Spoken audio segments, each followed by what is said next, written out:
Have you ever typed sine of 0.7 into your calculator and wondered how it instantly knows the answer is 0.6442, or asked it for e to the power of 2.3 and gotten 9.9742 in milliseconds? These aren't simple arithmetic operations like addition or multiplication that a computer can do directly. So how does your calculator figure out these complex values so quickly?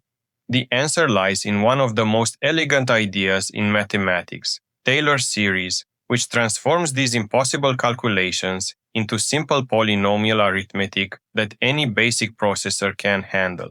Let me show you something that might change how you think about functions forever. Here's a rather complicated function, e to the x over 2 times cosine of x. Now watch what happens when I try to approximate it using just polynomials, starting from this yellow point at x equals 0. First, I match just the height with a constant function. That's our 0th order approximation, just the number 1. Not very impressive yet, right? But now I add a linear term that matches the slope, 1 plus x over 2, and suddenly we're getting somewhere. Add a quadratic term to match the curvature, subtract x squared over 4, and look at that. With just 3 simple polynomial terms, we're already remarkably close to our complex function near that yellow point. This is the magic of Taylor series. Any smooth function can be approximated by polynomials, and the more terms we add, the better our approximation becomes. So let's understand the core idea step by step. When you want to approximate a function near some point, the simplest thing you can do is use a horizontal line that passes through that point. You're matching the function's value. If the function equals 3 at your point, your approximation is just the constant 3 everywhere. But look at this. While our blue function curves and changes, our red approximation is just flat. We're matching perfectly at our yellow point, but everywhere else, we're way off. This constant approximation is like trying to describe a roller coaster by only knowing its height at one spot. You're missing all the interesting behavior. So here's where it gets clever. Instead of just matching the value, let's also match how fast the function is changing at that point. In other words, let's match the derivative, the slope.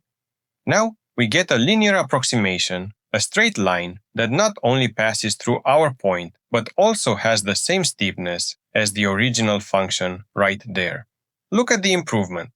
Near our point of interest, the green line follows the blue curve much more closely. We're capturing not just where the function is, but also which direction it's heading and how fast. It's like knowing both a car's position and its velocity. Suddenly you can predict where it'll be in the near future. But we can do even better.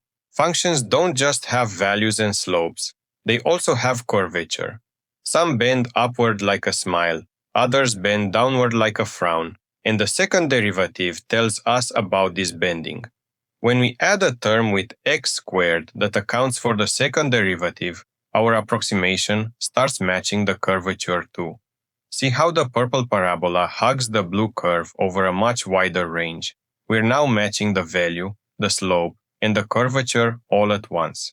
Each piece of information we match, each derivative, extends the range where our polynomial approximation stays close to the true function. And this pattern continues beautifully.